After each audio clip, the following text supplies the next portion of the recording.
Hello guys, welcome back to Envision. In this video, I will be sharing facts about Tanjore Painting, which was popularly known as Tanjore Painting in olden days. Tanjore Painting is a classical South Indian painting style which was inaugurated from the town of Tanjore.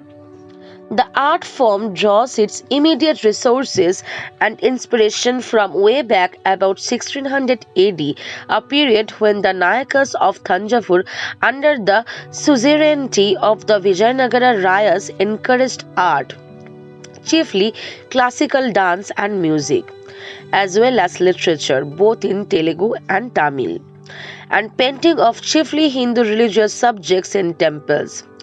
It is distinguished by its famous gold coating. However, it was safely be surmised that Tanjore painting as we know it now originated in the Maratha court of Tanjore. Tanjore paintings are characterized by rich and vivid colors, simply iconic compositions, glittering gold foils overlaid on delicate but extensive gesso work, and inlay of glass beads and pieces of very rarely precious and semi-precious gems. In Tanjore paintings, one can see the influence of Deccani, Vijayanagar, Maratha, and even European or company styles of painting.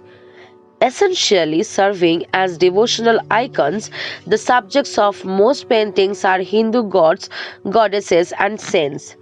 Episodes from Hindu Puranas, Thala Puranas, and other religious texts were visualized, sketched, or traced and painted with the main figure or figures placed in the central section of the picture, surrounded by several subsidiary figures, themes, and subjects. There are also many instances when Jain, Sikh, Muslim, other religious, and even secular subjects were depicted in Tanjore paintings. Tanjore paintings are panel paintings done on wooden planks and hence referred to as Palagai Padam in local parlance. In modern times, these paintings have become souvenirs for festive occasions in South India, colorful pieces of art to decorate walls and collectors' items for art lovers, as also, sadly, sometimes demo dozen bric-a-bracs to be purchased from street corner practitioners. Tanjore has a unique place in the history of Indian painting, in that it houses the 11th century Chola wall paintings in the Brihadashwara temple, dating to the 16th century. The fall of the Vijayanagara Empire and the sack of Hampi in the Battle of Talikota in 1565 CE resulted in the migrations of painters who had been dependent on the patronage of the empire. Some of them migrated to the Tanjore and worked under the patronage of the Tanjore Nayakas. Subsequently, the Maratha rulers who defeated the Tanjore Nayakas began to nurture the Tanjore atelier. Needless to say, the artists absorbed the local influences and the individual taste of their Maratha patrons, which helped evolve the unique Tanjore style of paintings. The Tanjore artists, in addition to decorating temples, also began painting and decorating the major buildings, palaces, chatrams, and residences of the Maratha kings and nobility. Tanjore paintings were made in various sizes depending upon the functions, the subject, and the choice of the patron.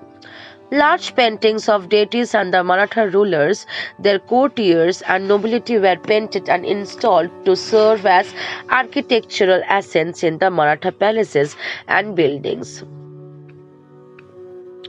Paintings, in addition to being done on canvas, were also done on walls, wooden panels, glass paper, mica, and exotic media such as ivory.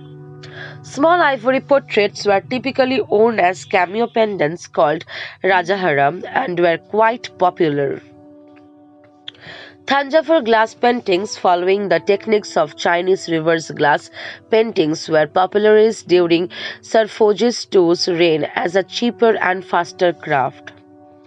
The paintings were done on the reverse surface of a glass sheet with stripes of metal bitten into transparent gaps to simulate the effect of jewelry and precious stones. Most of the paintings were of Hindu deities and saints. Other courtly and secular portraits were also created. A Tanjore painting was generally made on a canvas pasted over a plank of wood with Arabic gum. The canvas was then evenly coated with a paste of French chalk or powdered limestone and a binding medium and dried. The artist then drew or traced using a stencil a detailed outline of the main and subsidiary subjects on the canvas. A paste made of limestones powder and a binding medium called sukan or makku was used for creating the gesso work. Gold leaves and gems of varied hues were inlaid in selected areas like pillars, arches, thrones, dresses, etc. Finally, colors were applied on the sketch. In the past, artists used natural colors like vegetable and mineral dyes, whereas the present day artists use chemical paints. For outlines, dark brown or red was usually used. Red was favored for the background, though blue and green were also used. Lord Vishnu was colored blue and Lord Nataraja chalk white, and his consort goddess Shivakami was green. The sky, of course, was blue, but black was also employed on occasions. The portrayal of figures in the paintings was also typical, with almost all the figures having rounded faces with almond-shaped eyes and smooth, streamlined bodies. The composition is static and two-dimensional, with the figures placed within arches, curtains, and decorative borders. The main subject is much larger than the other subjects and occupies the center of the painting.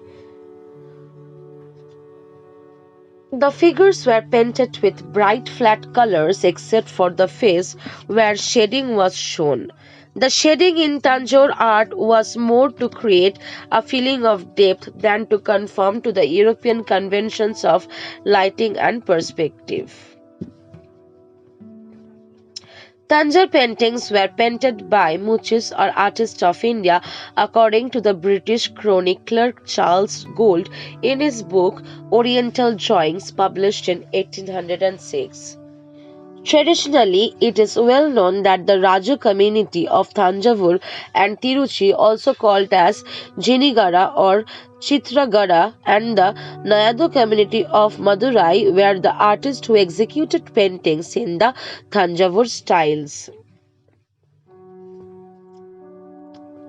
The artist turned out a wide repertoire of paintings on different subjects and on varied quality depending upon the patron's interest, urgency, and most importantly, influence and financial capacity.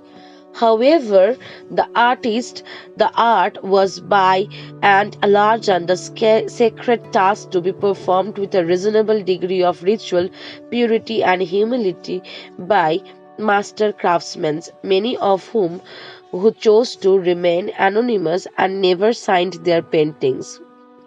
True to the Indian artistic tradition, however, a few works signed by the Tanjavur artists were also known.